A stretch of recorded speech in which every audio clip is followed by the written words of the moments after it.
오늘의 헤드라인입니다. 정부가 미세먼지 고농도 시기 대책에 따라 이번 주 석탄 발전기 12기의 가동을 중단했습니다.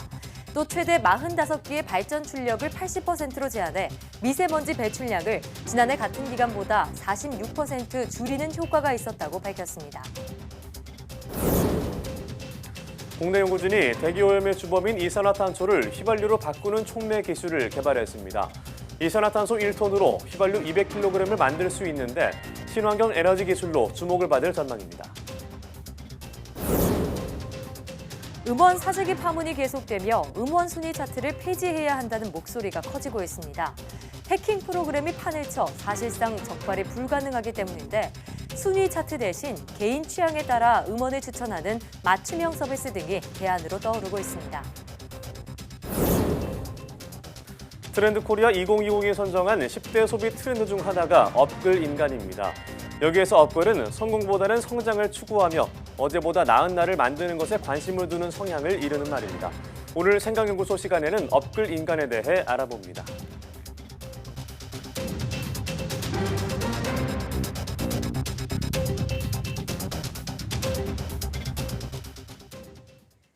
여러분 안녕하십니까? 사이언스 투데이입니다. 지난 이틀 동안 전국을 뒤덮었던 미세먼지가 조금씩 옅어지고 있습니다.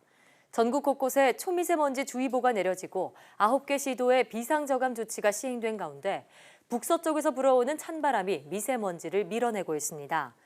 대기질은 점차 호전돼 내일은 전국적으로 미세먼지 농도가 좋음에서 보통 수준을 회복하겠습니다. 중부와 전북 내륙은 밤사이 기온이 10도 이상 크게 떨어질 것으로 보여 한파주의보가 내려졌습니다. 오는 주말에는 다시 중국발 스모그가 유입되며 대기질이 악화할 가능성이 있습니다.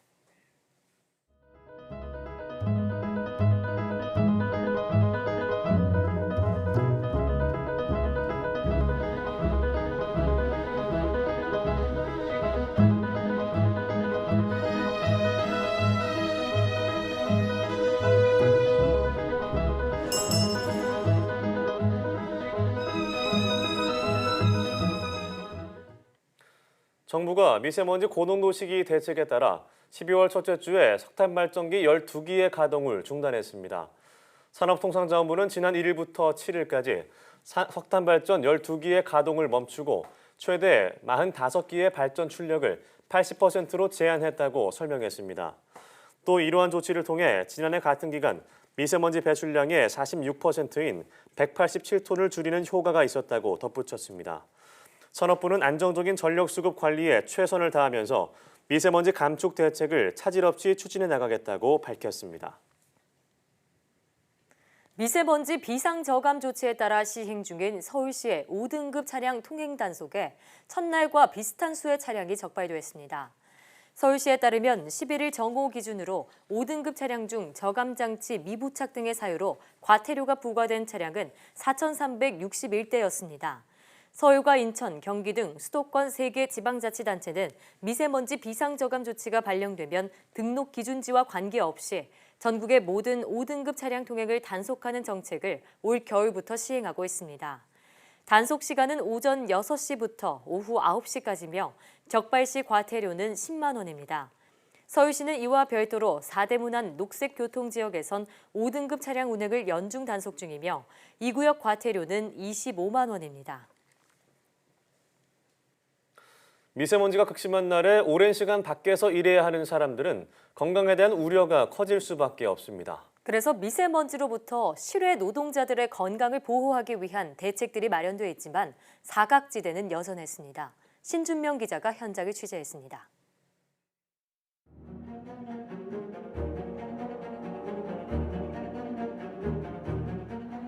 남산에서 바라본 서울 도심입니다. 밤사이 내린 비에도 미세먼지가 거치지 않아서 남산 바로 아래 있는 건물들도 잘 보이지 않습니다. 하지만 건설 현장 근로자들은 마스크도 없이 작업에 투입됐습니다. 아직까지 지금은 안 돼 있어요. 안 쓰더라도 일단 필요할 때 쓰게끔 주는 것이 좋죠. 구청 미화작업 근로자들도 마찬가지입니다. 미세먼지 경보가 발령되면 사업주는 작업자에게 마스크 같은 호흡용 보호구를 지급하도록 돼 있습니다. 어기면 5년 이하 징역 또는 5천만 원 이하 벌금에 처하도록 돼 있지만 아예 모르는 근로자도 많고 신고나 단속도 제대로 이루어지지 않습니다. 마스크 때문에 그 맞벌이 다 지급해주지 않나요? 오늘은 지급을 안 했어요. 깜빡했어요. 실외 작업자의 건강을 지키기 위한 가이드라인 역시 무시되고 있습니다. 미세먼지 주의보가 내려지면 천식 등 폐질환을 가진 근로자를 사전에 파악해야 합니다. 또 경보가 내려지면 작업 시간을 줄이고 휴식 시간을 늘리도록 사업주에게 권고하고 있지만 홍보조차 제대로 돼 있지 않습니다. 들은 적도 없고 여기 있다는 거는 알려줘야 당연한 것 같은데요. 관계 당국은 현장을 일일이 점검하기는 어렵다는 반응입니다. 권고사항이긴 한데 좀 어려운 면은 있습니다. 그 지급을 할 수 있는 농도 수준을 조정을 하는 것 정도는 가능하다 생각하는데 아직 추위가 물러가면 미세먼지가 온다는 3한3이라는 신조어까지 생겼지만 허울뿐인 대책에 근로자들의 건강이 위협받고 있습니다. YTN 신준명입니다. 질병관리본부는 초미세먼지 상황이 어제보다 오늘 더 나쁠 것으로 예보됨에 따라 기저질환자들의 각별한 건강관리를 당부했습니다. 질병관리본부는 허혈성 심장질환, 심부전, 뇌졸중을 비롯해 호흡기 질환과 천식을 앓는 기저질환자들은 미세먼지가 기존 증상을 악화할 수 있어서 각별한 주의가 필요하다고 밝혔습니다.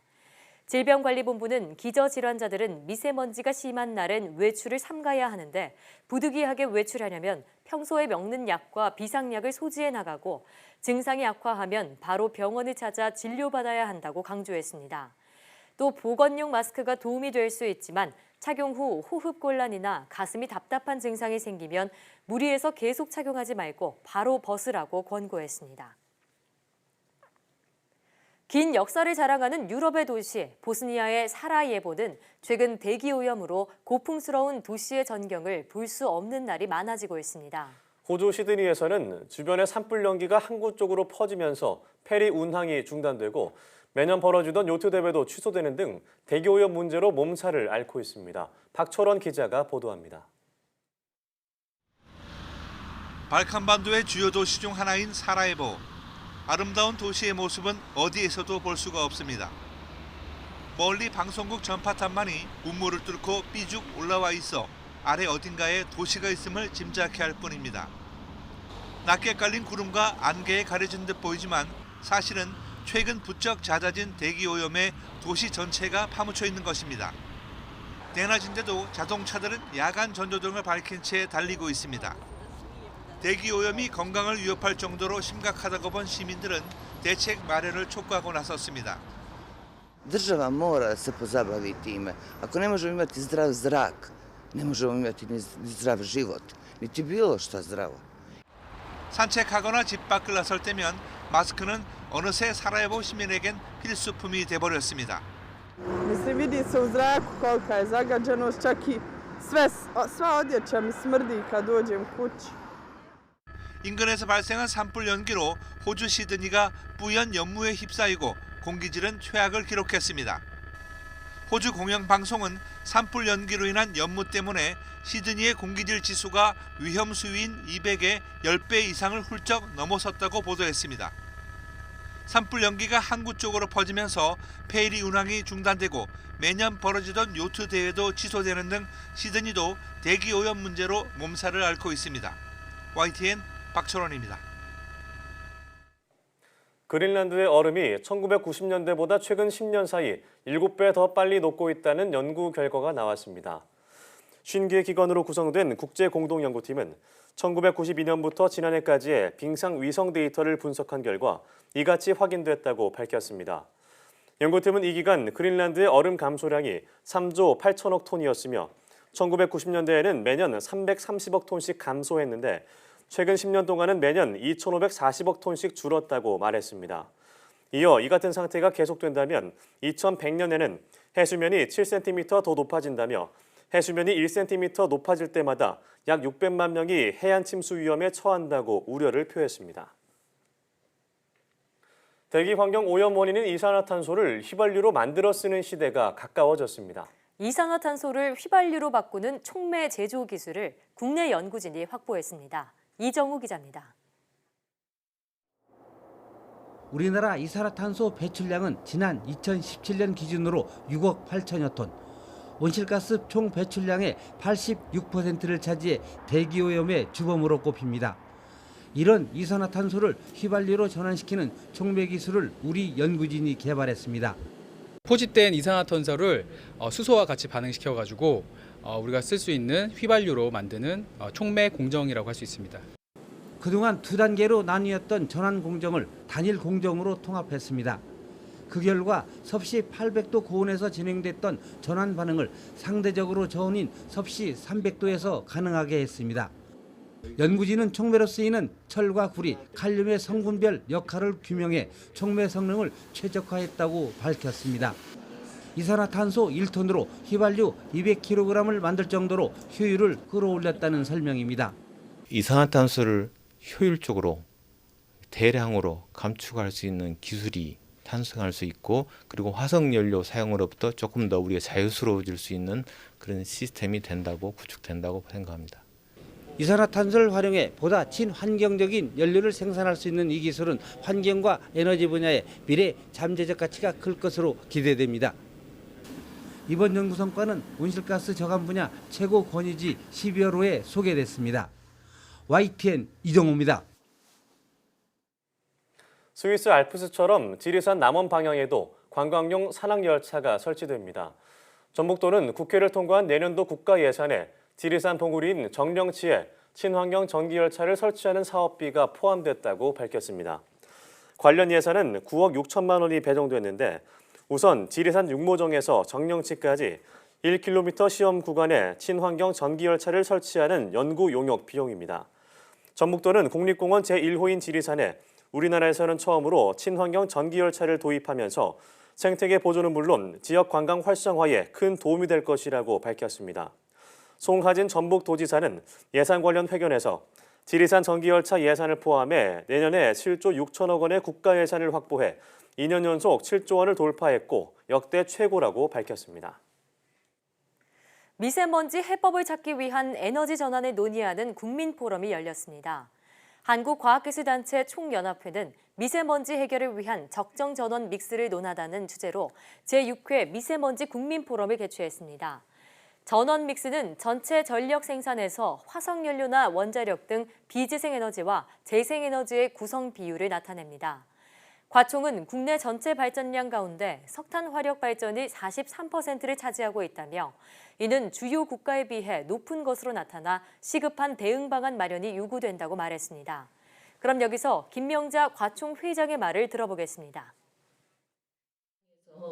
미세먼지 문제를 해결하는 데 있어서 대중적인 정책이라는 것은 한계가 있을 수밖에 없습니다. 외교에 의해서 풀어야 될 것이 있고 여러 가지가 있습니다만, 기본으로 봤을 때 중요한 것이 결국 전원 믹스가 아니겠습니까?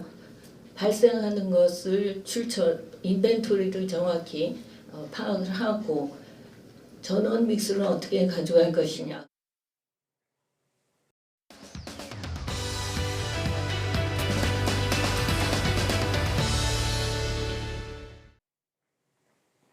많은 사람들이 미래의 성공을 위해 스펙을 쌓고 타인과 경쟁하는데요. 하지만 그 과정에서 내가 진짜 원하는 것은 무엇일까 하는 의문이 생기곤 합니다. 그래서 최근엔 성공보다는 성장으로 자기 개발의 패러다임이 변하고 있다고 하는데요. 네, 오늘 생각연구소 시간에는 업글 인간에 대해서 알아보겠습니다. 연세대학교 심리학과 이동기 교수와 함께합니다. 네, 교수님 안녕하세요. 네, 안녕하십니까. 네, 2020 트렌드 코리아가 선정한 내년도 10개 키워드 중 하나가 바로 이 업글 인간입니다. 네네. 자, 다뤄만 봤을 때는 뭐 업그레이드된 인간인가 막 그렇게 추측해 볼 수 있을 것 같은데요. 네. 정확히 어떤 의미인가요? 맞습니다. 실제로 업글이 업그레이드의 줄임말이니까요. 예, 근데 이게 이제 중요한 키워드가 뭐냐면 어제보다 나은 나. 일종의 일신 우일신 이런 거 생각하시겠죠. 옛날에는 사실 이제 이게 성공이 중요했는데 이제는 성장이 중요하다는 얘기입니다. 그래서 그런 성장을 중요하게 생각하는 자기 개발형 인간, 이런 사람을 업글 인간이라고 얘기를 하는데요.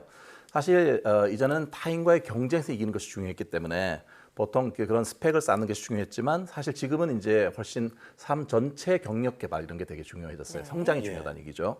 그래서 옛날에는 이제 한 10년 전에 그 키워드를 살펴보니까 2009년에는 키워드가 뭐였냐면 스펙을 높여라. 네. 예. 근데 이제 그래서 그때 나온 말이 better me, 보다 나은 나. 그 뒤에 비교 대상이 than others. 다른 사람보다 내가 더 네. 낫도록. 그런데 지금은 이제 better me, 그다음에 이제 뒤에 숨겨진 말이 뭐냐면 than yesterday. 어제 나보다 더 나은 나. 그러니까 이게 내가 중요한 거죠. 기준이네요. 그렇죠. 자기 기준이 된 거죠. 근데 최근에 사실 이제 여가 시간이 많이 좀 늘어나니까 사람들이 이제 집에서 뭐 맥주 한 캔 마시면서 TV 볼까 이런 생각을 이제 많이 하잖아요. 네. 근데 이런 업글 인간은 그렇게 안 합니다. 그러니까 만약에 시간이 나도 보통 책을 보기 위해서 카페를 가거나 아니면 자기 건강을 위해서 한강변을 달리거나 아니면 자기가 운영하는 유튜브 채널에 그 영상 이걸 찍기 위해서 뭔가 콘텐츠를 개발한다든지 네. 이런 식으로 삶의 어떤 그런 자체의 긍정적인 변화를 가져오려고 하는 사람들이죠. 예. 그러니까 타인과의 비교나 경쟁이 이제 중요한 게 아니라 자기 자신의 행복이 중요한 일종의 그런 가치를 갖게 되었습니다. 네, 말씀해 주신 것처럼 자신을 발전시키고 어제보다 더 나은 날을 지향하는 이런 업글 인간들. 업글 인간이 2020년도에 하나의 트렌드 키워드가 된 이유는 뭘까요? 그게 이제 일반적으로 생각하면은 보통 왜 주 52시간 이게 생겼으니까 일종의 네. 워라벨 라이프 이런 게 중요하잖아요. 예. 네. 그러니까 뭔가 좀 시간을 잘 보내자. 근데 사실 조금 더 근본적으로 생각을 해보면 이제 우리 사회가 고령화 사회가 됐기 때문에 생애 전체에 걸친 경력 개발이 이제 중요해진 거죠. 네. 그러니까 예전 같으면은 이제 뭐 열심히 노력해라 그러면 성공하겠다. 하지만 최근에 세상이 어떻게 호락호락합니까?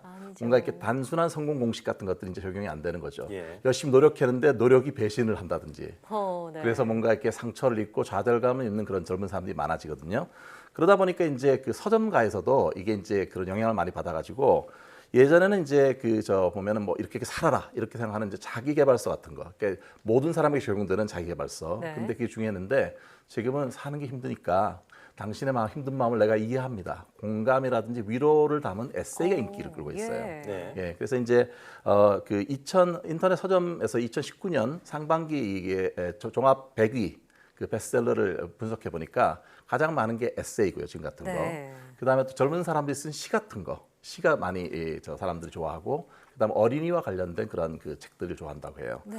그러니까 예전 보면 2018년 같은 경우에는 자기개발서 그냥 뭐 이런 식으로 이렇게 살면 또 성공할 수 있다 이런 것들이 한 11건 정도가 베스트셀러가 됐는데 2019년 올해는 5건밖에 아닙니다. 절반 이상 줄었네요. 네, 훨씬 더 에세이가 훨씬 더 중요하게 되는 것이 됐는데 이게 왜 그러냐 하면은 그동안 이제 많이 사람들이 뭔가 자기를 개발하고 성공을 달리고 이런 것들이 너무 지친 거예요. 네. 지쳐서 이제는 남들과의 경쟁에서 이기겠다 이런 생각이 이제 많이 없어지고 또 뭐 이런 거 있지 않습니까? 옛날에 미래를 위해서 오늘을 참아라 이런 것도 이제 짜증나고 정말 이제 그렇죠. 잘 자기가 공감이 안 되는 거죠. 네. 그러다 보니까 뭐 열심히 살아봐야 확 싫지도 않는 이런 삶인데 차라리 그럴 바에는 그냥 오늘을 열심히 살겠다. 그래서 현재의 즐거움이 훨씬 더 중요해지는 그런 시기가 되었습니다. 네, 말씀하신 대로 10년 전 트렌드 키워드인 이 스펙 쌓기는 사실 남들과 경쟁하는 어떤 빡빡한 싸움 같다는 생각이 듭니다. 예. 현재를 희생하고 미래를 위해서 성공을 위해서 그 자신을 희생하는 싸움인데 이 업글 인간은 성장 그 자체가 과정이자 목표잖아요. 근데 이 업글 인간 어떤 것을 업그레이드하는 것을 말하는 걸까요? 그 찾아보니까 행복한 인생을 위해서는 3가지가 필요하다고 해요. 뭔가요? 하나는 건강, 당연히 건강해야 되고요. 두 번째는 여가가 있어야 되고, 여가. 세 번째는 능력이 있어야 한다고 합니다. 예. 그래서 이제 업글 인간도 그거에 맞춰서 3가지를 업그레이드 하려고 하는데 첫 번째는 자기 몸을 업그레이드 하는 거예요. 운동이 통해서요. 그렇죠. 운동해서. 왜냐하면 이게 이제 보면 모든 것이 불확실하지만 자기 몸에 투자해서 운동하면 뭔가 효과가 확실하게 나타난다는 눈에 거죠. 보이죠 또. 투자 대비 어떤 그런 그 자기 만족감이 높다는 얘기인데요. 네. 그래서 인스타그램에서는 그 런스타그램이라고 하는 해시태그를 찾아보면요, 30만 건 이상의 그런 그게 게시물이 올라와 있는데요. 달리는 그런 게시물인가요? 네, 그래서 뭐 이런 거죠. 뭐 운동하는 여자, 운동하는 남자 이런 거. 근데 이제 이런 거 정도는 해줘야지만 소위 말하는 요즘 인싸가 될 수 있다고 하는데요. 네. 예. 몸 만들기에 성공한 사람들은 이렇게 얘기를 하죠. 몸은 거짓말하지 않는다. 그렇죠. 그러니까 노력한 만큼 돌려주니 여기에 투자를 해라. 네. 이게 첫 번째고요. 두 번째는 취미의 업그레이드라고 합니다. 아까 여가를 이용하는 거잖아요. 네. 그러니까 이 취미도 나만의 취미 활동이 되게 중요한 거예요.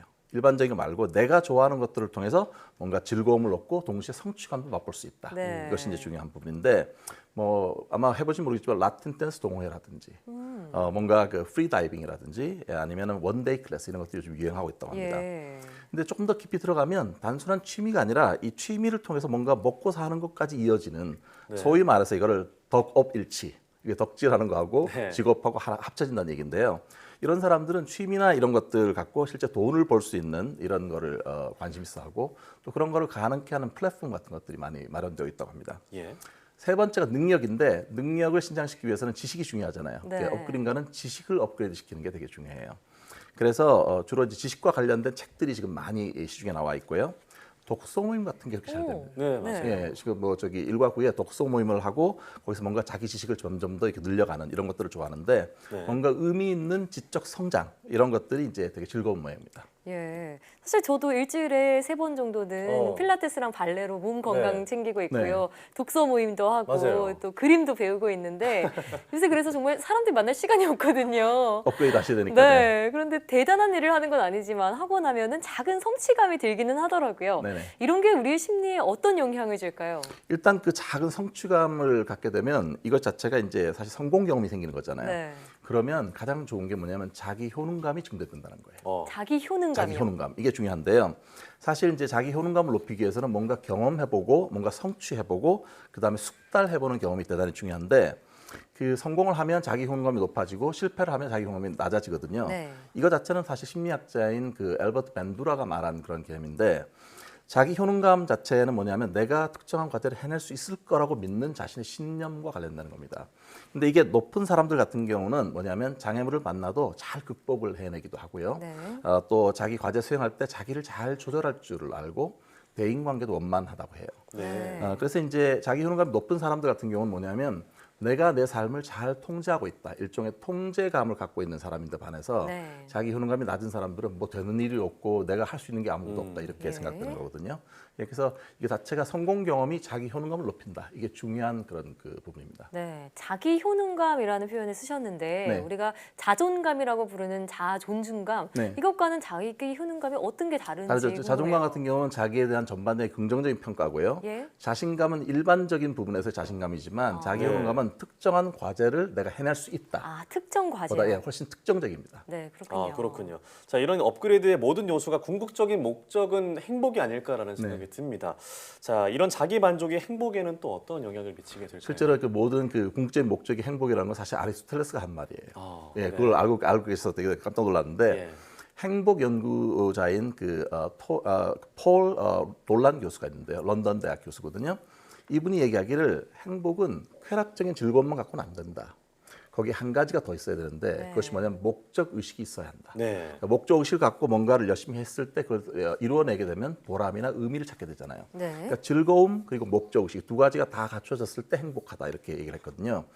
그래서 이제 뭐 사람들이 보면 그동안은 이제 주로 보면 그 만약에 자기가 즐거운 걸 하려면 그냥 뭐 쾌락적인 이런 걸 추구하게 되지만 뭔가 내가 하고 싶은 것들을 분명하게 세워놓고 그걸 하나씩 달성해 가는 그런 기쁨이 잔잔한 거잖아요. 네. 그래서 그런 비슷한 말을 이제 한 사람이 있었는데 그 정치인 마가렛 대처도 비슷한 얘기를 했어요. 뭐라 그러냐면 제가 읽어보면은 가장 만족스러웠던 날을 한번 생각해봐라.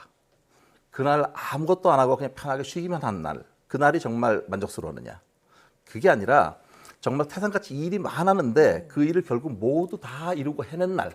그날이 가장 만족스러운 날이다. 이렇게 얘기했어요. 그러니까 결국은 어떤 그 업글링한테는 현재라고 하는 것이 어떤 즐거움도 있지만 뭔가 이걸 달성했다는 의미로 가득 찼을 때 그때가 되게 행복해지는 하나의 게임 같은 것이죠. 예. 자, 그러면 우리의 행복 담론이요. 좀 즉각적인 즐거움에서 벗어나서 목적 의식 쪽으로 조금씩 기울어지고 있는 것 같은데 그럼 교수님께서는 내년에 어떻게 업그레이드 하고 싶으신지도 듣고 싶어요. 글쎄요, 뭐 이렇게 잘 지내야 될 텐데 일단 저는 좀 건강 때문에 좀 다이어트나 이런 걸 좀 하고 싶긴 해요. 왜냐면 이게 이제 중년이 되면 신체가 아무도 살이 찌고 그러니까 이거를 좀 더 건강 자체를 더 확보하는 게 중요한데 동시에 저는 또 그런 생각이 들더라고요. 어떨 때 행복한가 가만히 생각해 보니까 주로 다른 사람하고 되게 친밀함을 느낄 때가 행복한 것 같아요. 그래서 소중한 사람들하고 좀 시간을 좀 더 많이 보내는 게 좋지 않을까 그런 생각이 들고요. 네. 뭐 저는 그런데 두 분 어떻습니까? 두 분도 뭔가 업그레이드하기 위해서 뭔가 계획하고 계신 게 있나요?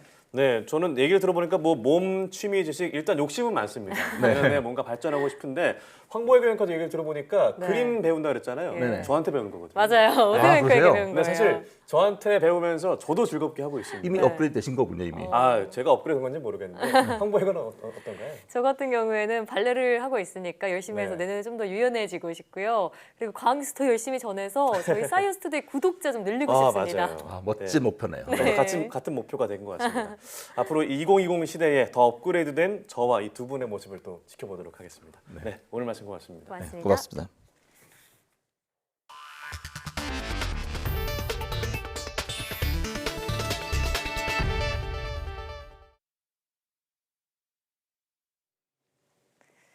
가요업계의 고소고발이 이어지는 등 음원 사재기 파문이 계속되는 가운데 관련 업계가 실시간 음원 순위 차트를 폐지해야 한다고 주장하고 나섰습니다. 정부 주도로 음악 관련 단체들이 머리를 맞댔지만 뾰족한 해법이 없는 상황입니다. 김선희 기자가 보도합니다.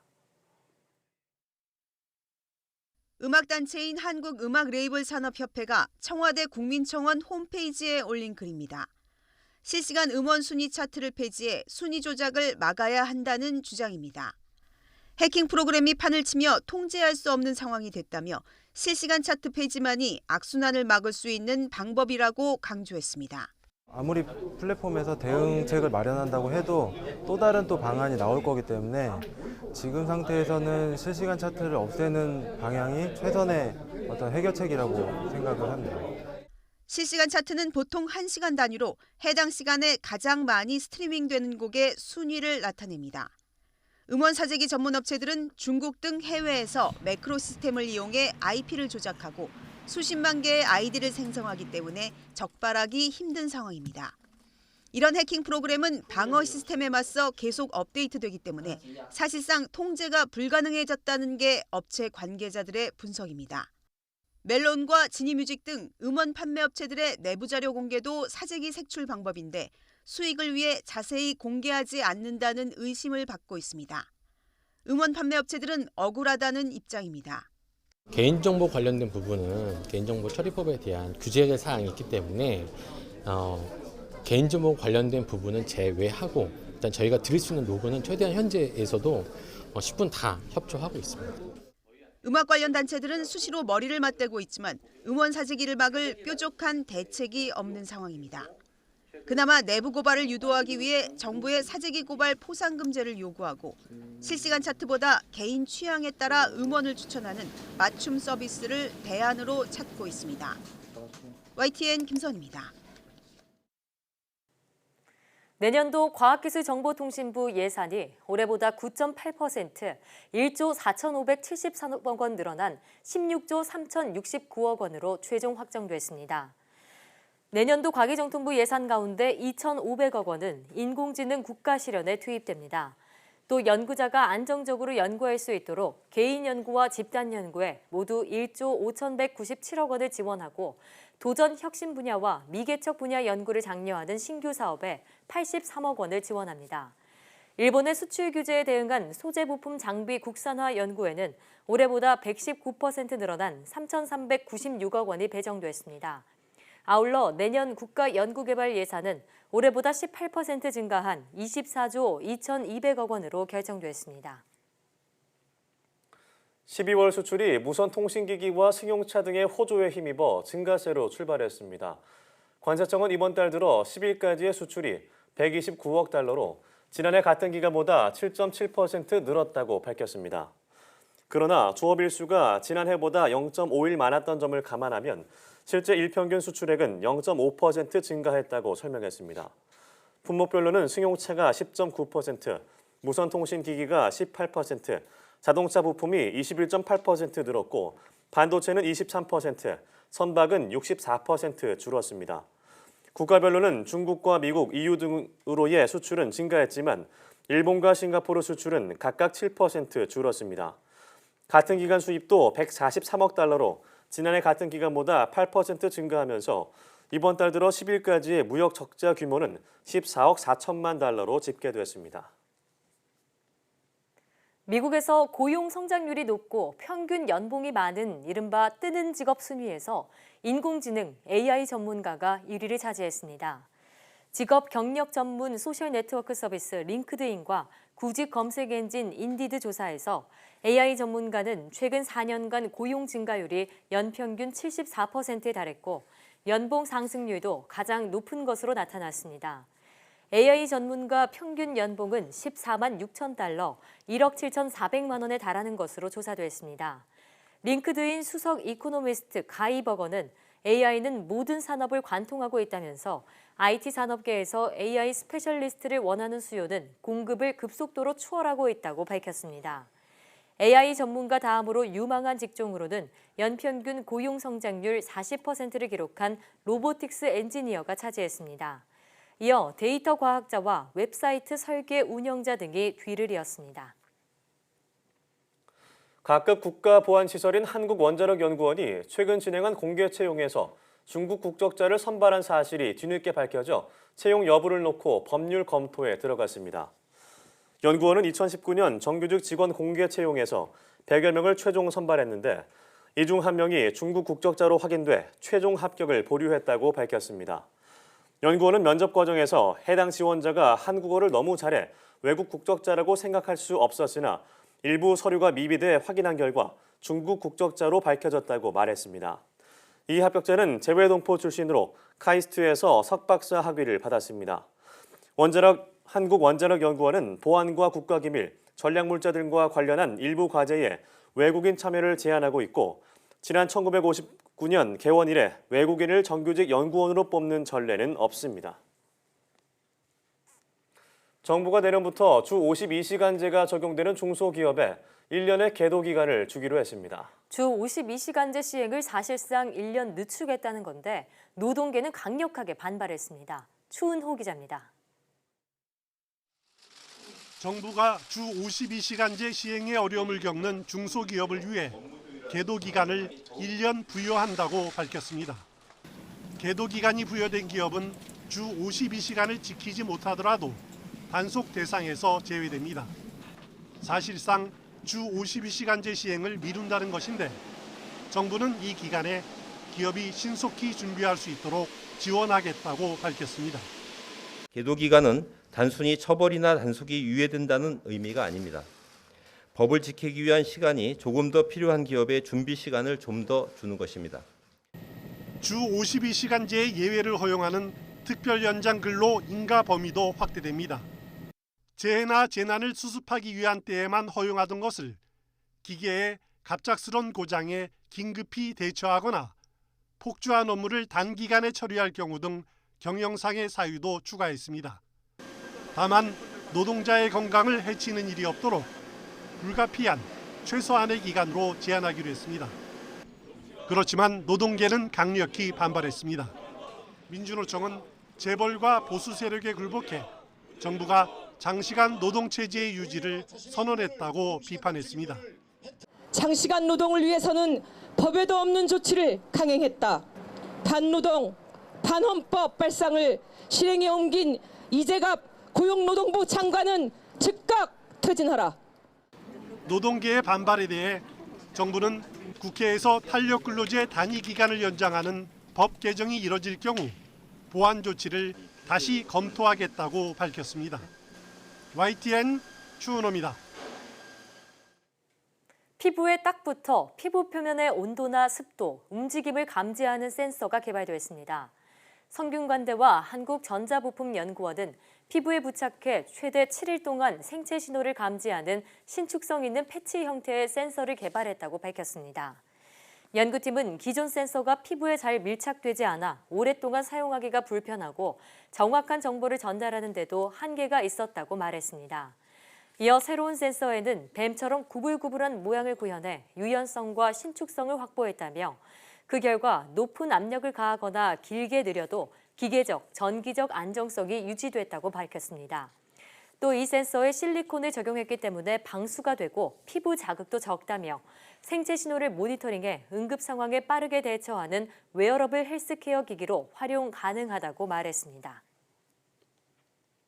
암 재발에 대한 불안감이 낮을수록 사망 위험도 줄어든다는 연구 결과가 나왔습니다.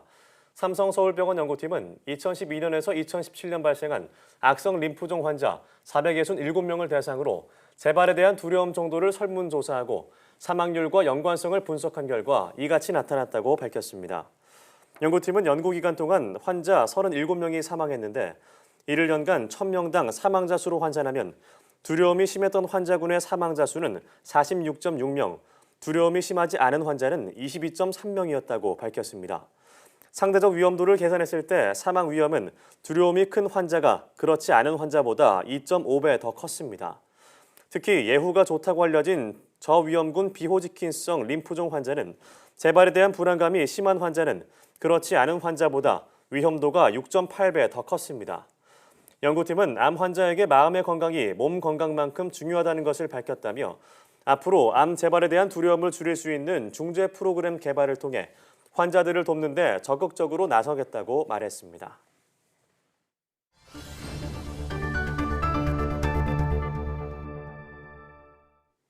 재미난 실험을 통해 일상 속 과학을 탐구해보는 오늘의 과학실 시간입니다. 네, 스마트폰을 이용하거나 모니터를 볼 때 남들이 볼까 신경이 쓰이신다고요.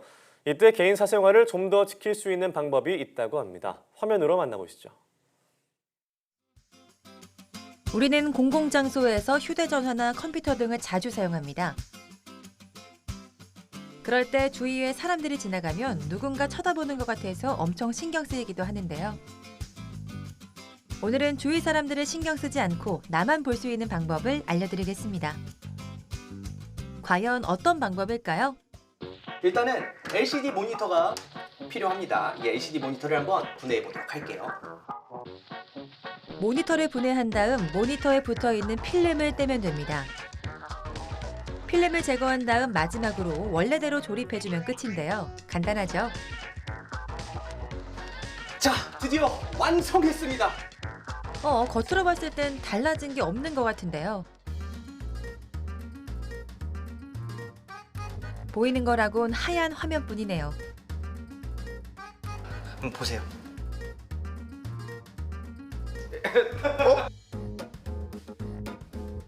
분명 아무것도 보이지 않았는데요. 모니터에서 벗겨낸 필름으로 안경을 만들어서 보니 화면이 보이는 이유는 편광 필름 때문입니다. 그럼 편광 필름은 어떤 원리일까요? 자연광은 임의의 방향으로 진동하면서 진행을 합니다.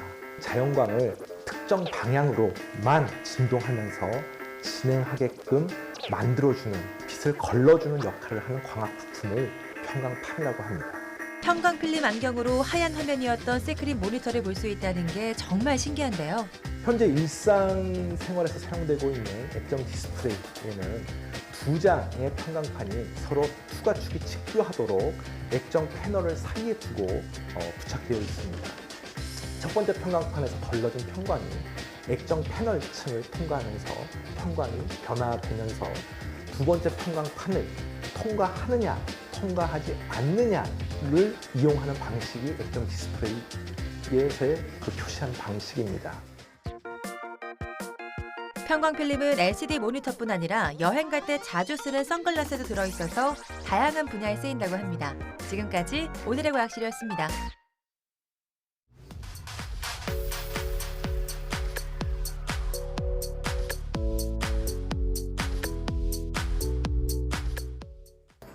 서울대 소비트렌드 분석센터에서는 업글인간 외에도 2020년에 관통할 여러 가지 키워드를 제시했는데요. 그중 하나가 바로 멀티페르소나입니다.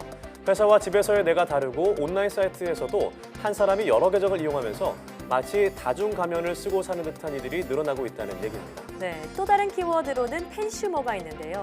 직접 투자와 제조 과정에 참여해 상품이나 브랜드, 스타를 키워내는 신종 소비자를 의미합니다. 네, 이 밖에 2020년을 대표할 신조어들을 찾아보면서 다가오는 새해를 준비하는 것은 어떨까요? 사이언스 투데이 오늘 저희가 준비한 소식은 여기까지입니다. 함께해 주신 여러분 고맙습니다.